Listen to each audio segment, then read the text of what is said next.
नमस्कार दोस्तों, आइए आपका स्वागत है हिंदी की पाठशाला में।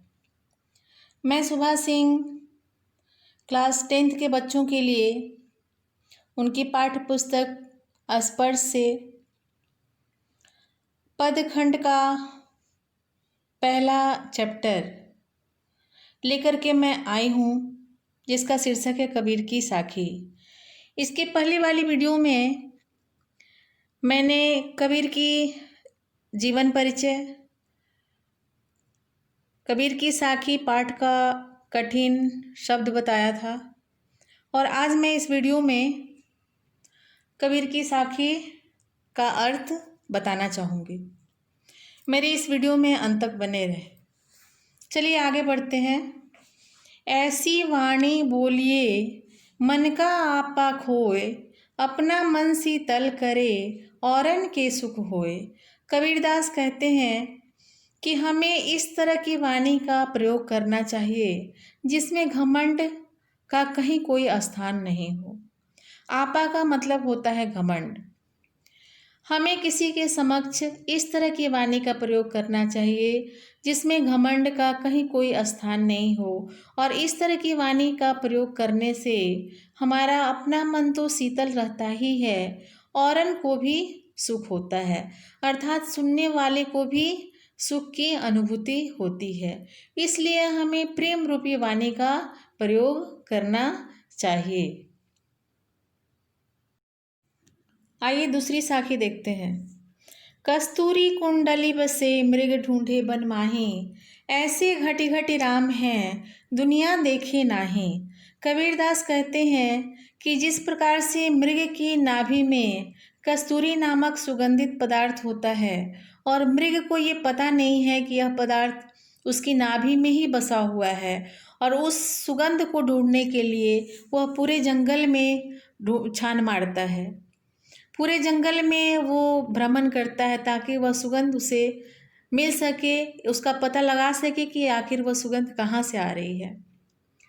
ठीक उसी प्रकार से भगवान हमारी आत्मा में है, हर स्थान पर है, हर जीव में है, परंतु हम उन्हें देख नहीं पाते। हम उन्हें ढूंढने के लिए मंदिर में, मस्जिद में, गिरजाघर में तथा अन्य तीर्थ स्थानों पर जाते हैं ताकि भगवान का दर्शन पा सकें, परंतु हम उस मृग के समान अज्ञानी हैं। जिस प्रकार से मृग को ये पता नहीं है कि कस्तूरी नामक पदार्थ उसकी ही नाभि में बसा हुआ है और वह अज्ञानता बस पूरे जंगल में ढूंढता है, उसी प्रकार से हमें यह पता नहीं है कि भगवान हमारी आत्मा में ही निवास करते हैं, हर जीव में निवास करते हैं, हर स्थान में निवास करते हैं, और हम भ्रम बस पूरे दुनिया में उन्हें ढूंढते हैं। जब मैं था तब हरि नहीं, अब हरि है मैं नाही, सब अंधियारा मिटी गया दीपक देखा माही। कबीरदास कहते हैं कि जब तक मेरे अंदर अहंकार रूपी अज्ञानता थी, अहंकार था, यहाँ मैं का अर्थ होता है अहंकार, घमंड। यहाँ मैं का अर्थ होगा घमंड और हरि का अर्थ होगा भगवान। कबीरदास कहते हैं कि जब तक मेरे अंदर घमंड था तब तक मैं भगवान को पा नहीं सका, और आज वो घमंड मुझसे दूर हो गया है, वो अज्ञानता मुझसे दूर हो गई है, तब मैं भगवान को पा सका हूँ। जिस प्रकार से एक दीपक के जलने से चारों तरफ रोशनी फैल जाती है, अंधियारा मिट जाता है, उसी प्रकार से मेरे अंदर ज्ञान रूपी दीपक के जलने से मेरे अंदर का घमंड दूर हो गया और मैं भगवान को पा सका हूँ। आगे बढ़ेंगे। देखिए यहाँ, सुखिया सब संसार है खाए अरु सोवे, दुखिया दास कबीर है जागे अरु रोए। कबीरदास कहते हैं कि वो दुखी है और संसार सुखी है।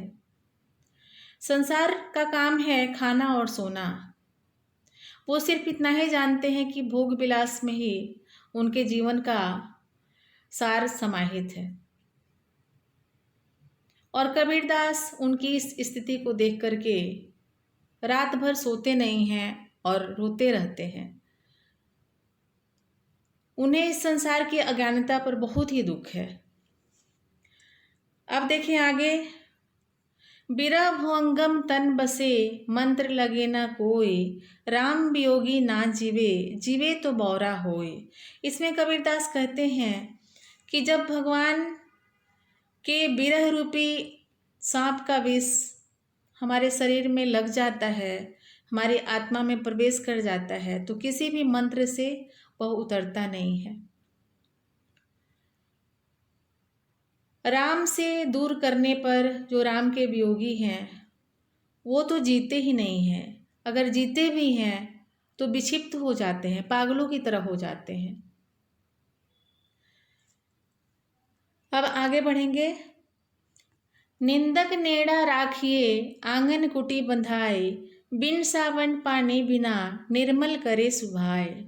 इसमें कभी कहते हैं कि जो व्यक्ति हमारी शिकायत करते हैं, जो हमारी निंदा करते हैं, उन्हें अपने नज़दीक रखना चाहिए। जहाँ तक हो सके तो अपने आंगन में ही उनका बसेरा बना देना चाहिए, क्योंकि वैसे व्यक्ति जो हैं हमारे अंदर की बुराइयों को दूर करते हैं बिना किसी खर्च के।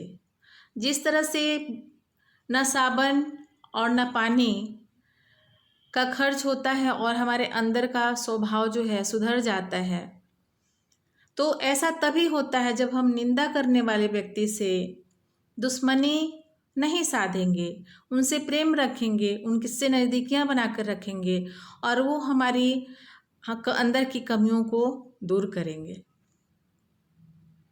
पोथी पढ़ी पढ़ी जग मुआ पंडित भया न कोय, एके आसिर पीव का पढ़े सो पंडित हो।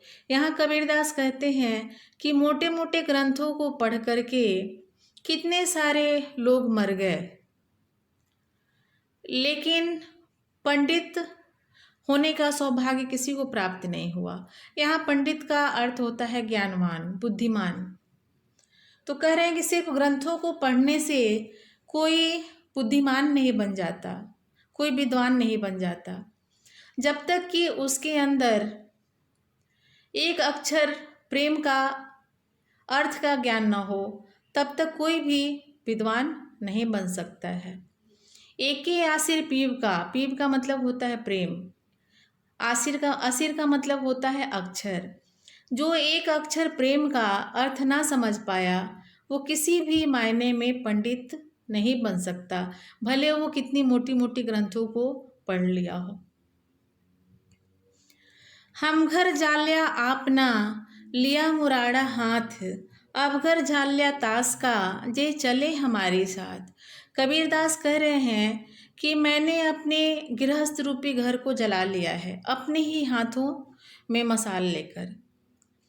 वो भक्ति मार्ग पर चल पड़े हैं, लोगों को सद्भावना की तरफ मोड़ने के मार्ग पर चल पड़े हैं। तो वो अपने हाथ से ही अपने गृहस्थ रूपी घर को जला लिए हैं, जो माया मोह से बंधा हुआ था। तो उनका कहना है कि जो हमारे साथ इस मार्ग पर चलेंगे, उन्हें भी इस माया मोह के बंधन से मुक्त होना पड़ेगा, माया मोह के बंधन से छुटकारा लेना पड़ेगा, तभी वो अपने मार्ग में आगे बढ़ सकते हैं। यहाँ पर हमारा इस पाठ को हमने कंप्लीट कर लिया है और अगली वीडियो में हम फिर दूसरी कविता के साथ मिलेंगे। धन्यवाद।